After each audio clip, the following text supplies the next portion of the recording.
Good morning ulit. Welcome sa episode 3 ng ating Motoventure Vlog from Davao City going to Davao Occidental.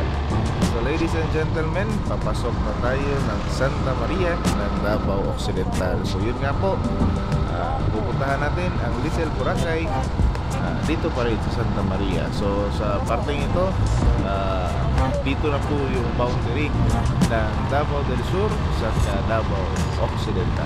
Alright, so ladies and gentlemen, if you like this video, kindly hit the subscribe button and please like this video. Thank you and good day. Enjoy lang po tayo sa panonood at tayo ay nandito lamang.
Yun nga po mga kaibigan, while we navigate this road from Santa Maria, Davao del Sur going to Davao Occidental, magandang pag-usapan din natin ang konting history or background ng Davao Occidental. So ladies and gentlemen, welcome to the boundary going to Davao Occidental.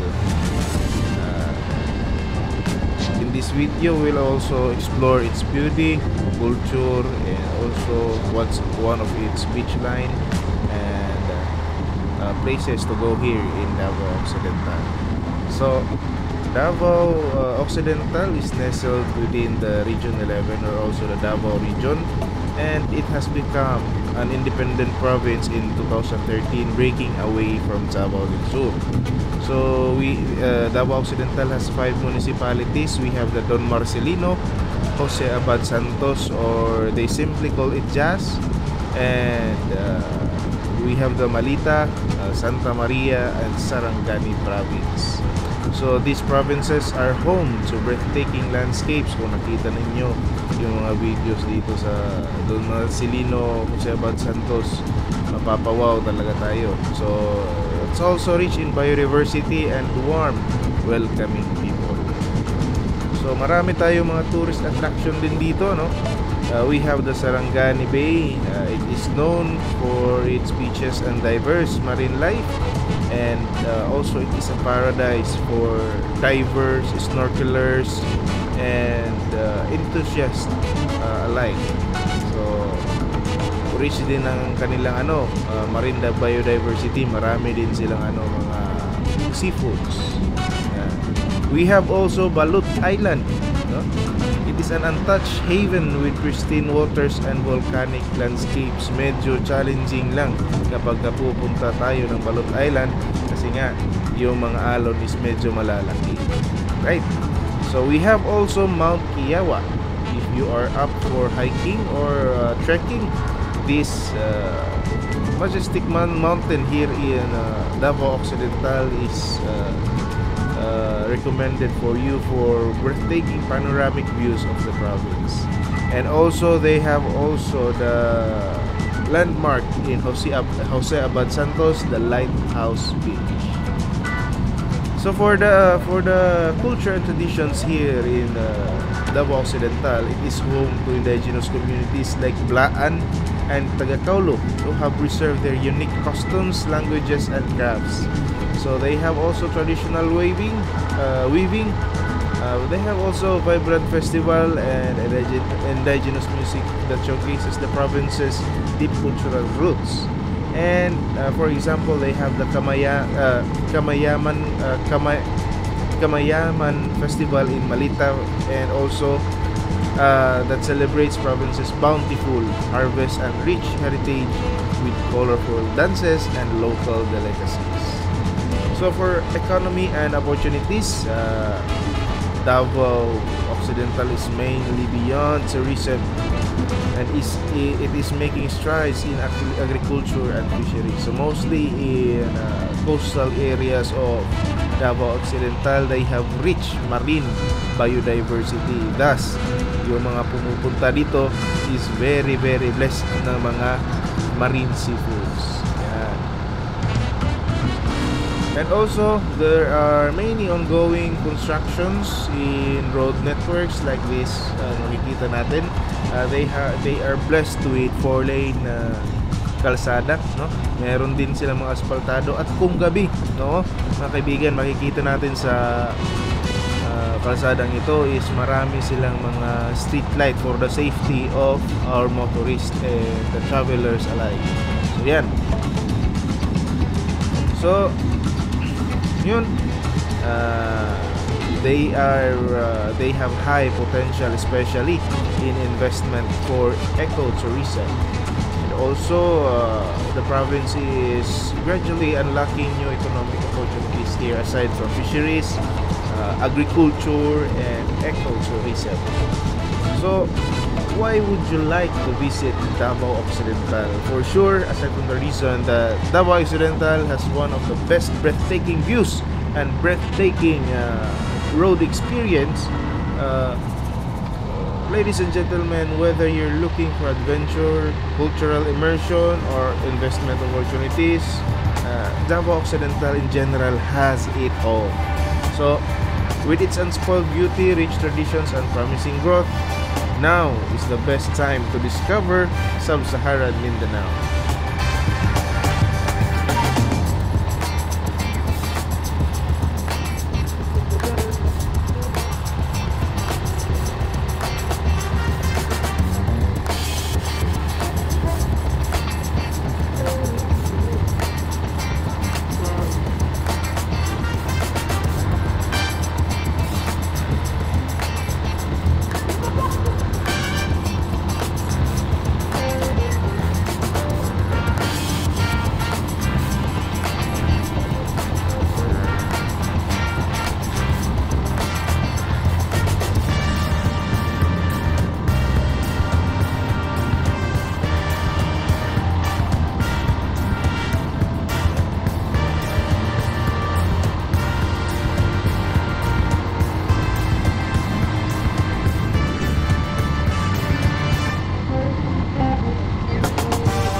So ladies and gentlemen, officially papasok na po tayo ng Davao Occidental sa parating ito. Ito po yung lugar na tinatawag nila na Santa Maria, no? Papasok na po ito ng Davao Occidental. So makikita natin, maganda yung road condition, medyo parang bitukang manok. Oo. Pero ang nakaganda, ang maganda sa lugar sa kalsadang ito is 4 na lane na siya, tapos yung sa gitna parang may parang may guide light, no? Tapos kapag kagabi naman, di baling ang lugar na to is medyo liblib, tapos maraming niyog. However, ma-feel mo talagang safety ka dito kasi makikita mo naman maraming street lights. Yan. Gabi ka magdadalawang isip kahit gabi ka, no? Magbiyahe sa lugar na ito. Right. So yan na po. So ito na po yung checkpoint, no? Papasok at palabas dito lamang sa Santa Maria ng Davao del Sur. Yan po, no? Ano na natin yung mga masisigasig natin mga kapulis natin. Yan.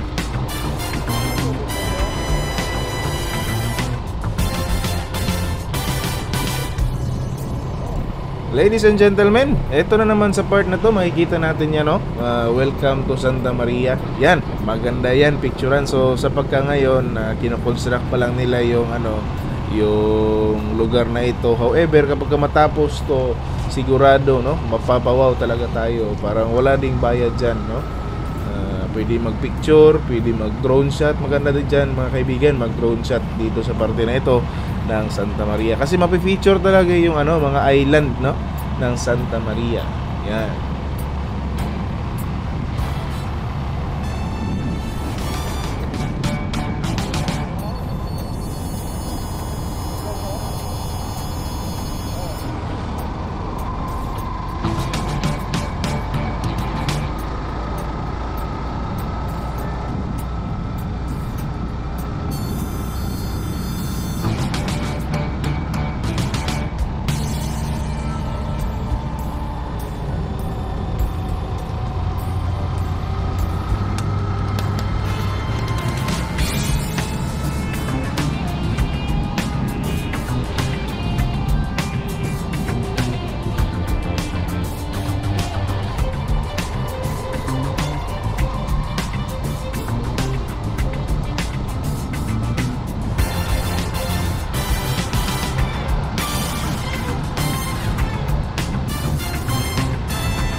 So ladies and gentlemen, as you may have observed, we have a 2-lane, no?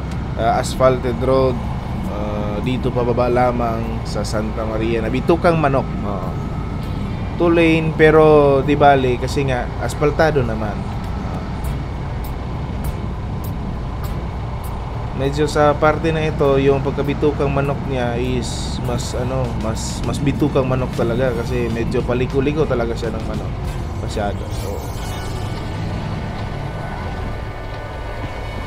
So yun. Sinipa natin yung buko ng buko ng niyog, baka may matumba pa dun, no? Ayan. Tapos si Kuya, may taxi kasi tayong nakasunod sa atin. Buti na lang is concerned din. Nag-break naman din. Ayan. Ito pa rin. Dito pa rin tayo sa daanan papasok ng Santa Maria Poblacion ng Davao Occidental.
So ladies and gentlemen, sa makikita natin, papasok na tayo ng sentro ng Santa Maria, Davao del Sur, Davao Occidental. So yan, makikita natin yung bus terminal nila, no? Bus terminal, tapos may gasoline station dito, tapos yung road naman na nila. merong 4 na lane. Yan. Ito, papasok ito sa tinatawag nila na San Agustin na area, no? Papasok ng Little Boracay Beach Resort. Yan. Ito po yung daanan, pa left side lang po tayo. Yan. So ladies and gentlemen, as we navigate this road, we would also like to present to you the beautiful area here in Davao Occidental, the municipality of Santa Maria. So ladies and gentlemen, stay tuned para sa ating continuous na video ng ating Motoventure Vlog Episode 3. Right?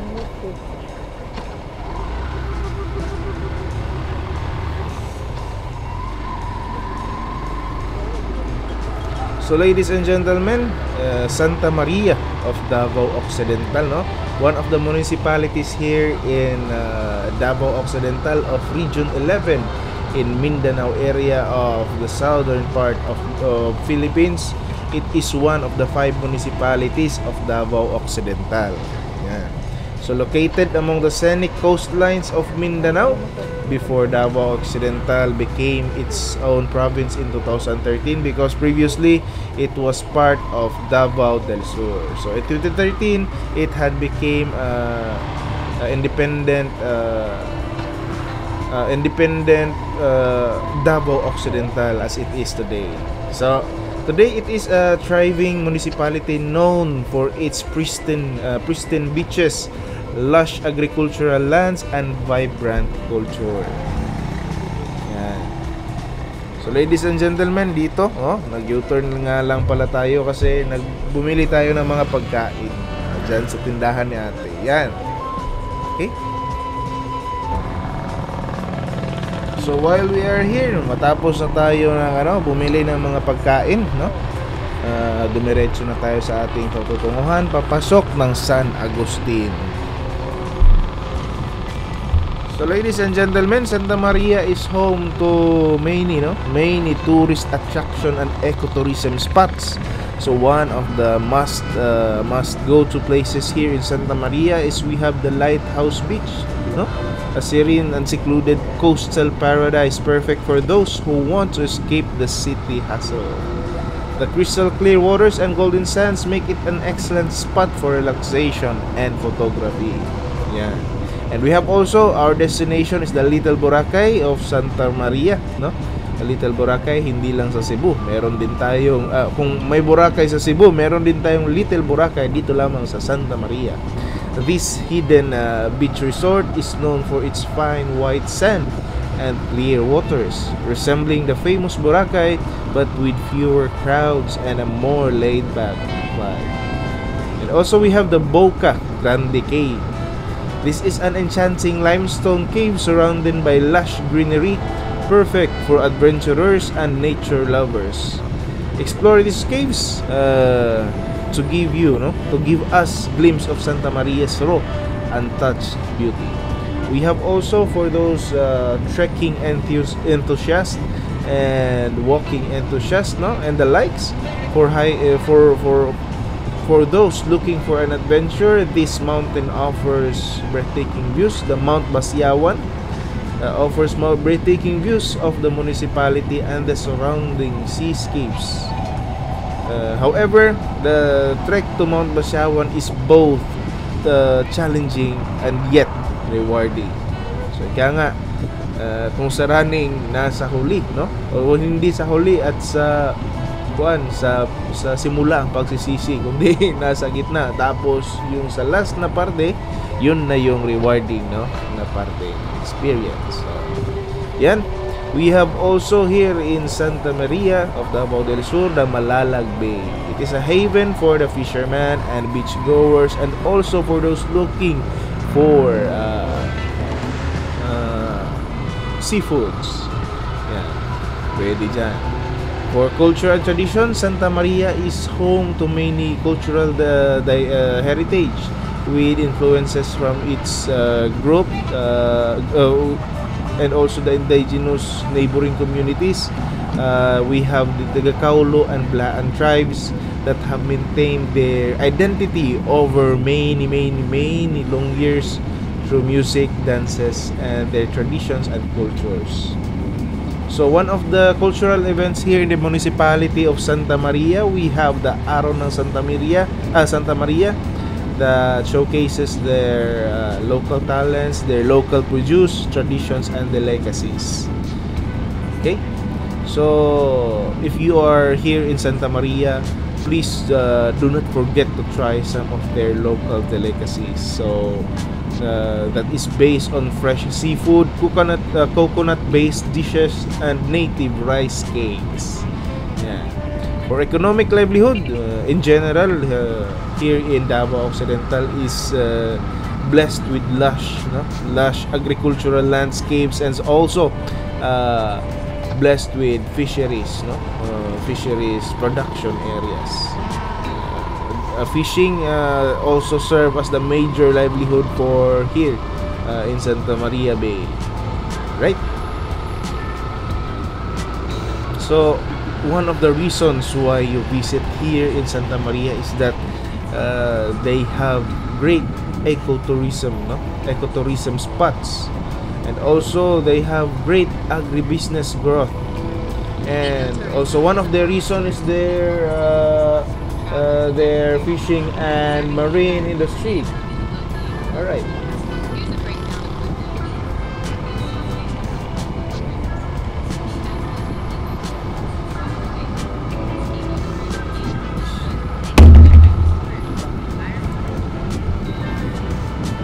So one of the most remarkable experience here also in San Agustin, going to Santa Maria, going to Little Boracay of Santa Maria, is the friendly people. Yan. So whether you're a traveler or an beach goer, the warm hospitality of Santa Maria is one that makes you feel home, right? So at this area may madaanan tayong patch ng lugar na may manggahan. Yan.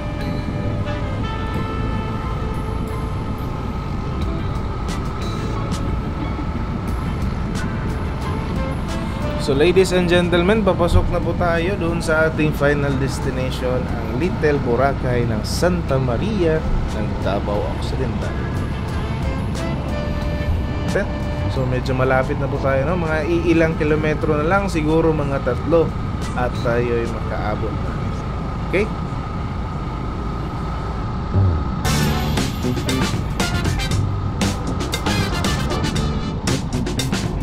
So ladies and gentlemen, as you may have observed, meron tayo mga community dito sa paligid, So kapag papasok tayo ng Little Boracay, it is best for us to visit or buy our foods or raw foods right in this talipapa nila na market, So medyo malapit lang din to sa palabas, ng Little Boracay Beach Resort. So marami dyan, merong isda, merong mga seafood, mga crabs, yan masasarap, marami dyan. So eto na po yun, pakaliwa po tayo sa parte na to. Yun nga, papasok is rough road pa lang patungong Little Boracay dito sa Santa Maria, Davao Occidental. Pero di bale, ito lang naman yung part na to ang rough road. So the rest is very good. Dahil sementado na. Yan. Ito yung bubungad sa atin kapag tayo papasok, Rough road nga lang.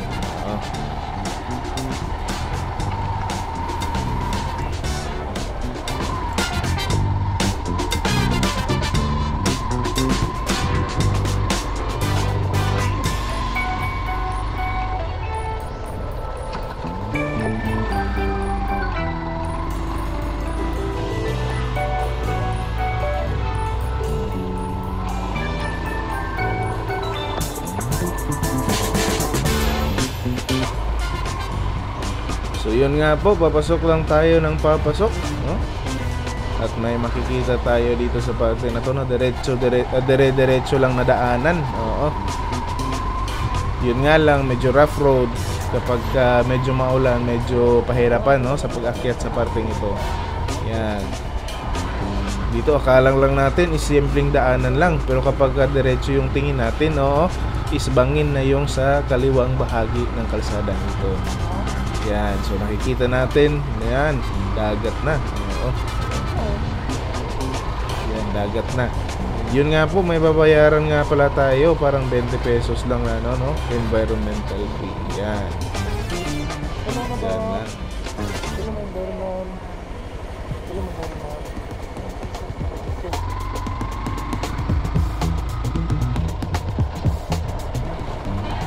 So ladies and gentlemen, dito na po tayo, no? Papasok na po tayo ng Little Boracay of Santa Maria ng Davao Occidental. So yan po, bubungad po sa atin sa pagpasok natin is yung gate. Siyempre, gated talaga yung facility, no?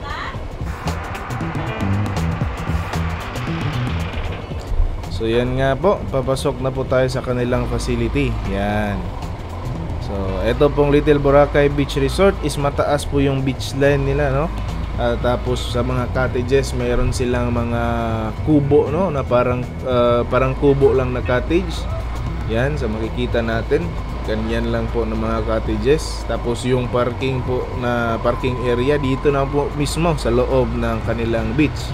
Ang nakagandahan dito kapag ganito yung parking, pagkalabas mo ng sasakyan, automatic makikita mo yung beach line. Yan. Tapos sa parting ito makikita natin palabas na ito ng dagat. Yan. Kapag low tide, maganda yung area kasi nadadaanan ng mga sasakyan, no? Yung parte na kung saan nababasa ng tubig kapag high tide. Pero sa panahong ito is low tide, kaya yan, nadadaanan lang natin yung beach line. Yan. Yung sa cottage nila, meron ding mga air-conditioned rooms. Yan. Tulad yan, makikita natin sa kanang bahagi. Tapos makikita talaga natin yung magagandang tanawin dahil nga puti yung buhangin dito sa beach na parte ng beach nila. Yan. Okay, ikot lang tayo at nang makita natin yung beach line na mahaba at maputi na beach line nila dito. Yan. Right?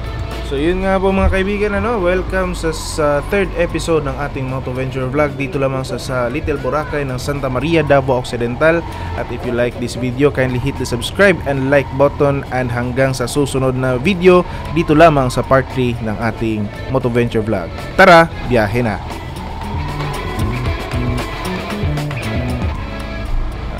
So mga kaibigan, maraming salamat at hanggang sa susunod na video naway magkakasama na naman tayo. Maraming salamat sa inyong suporta.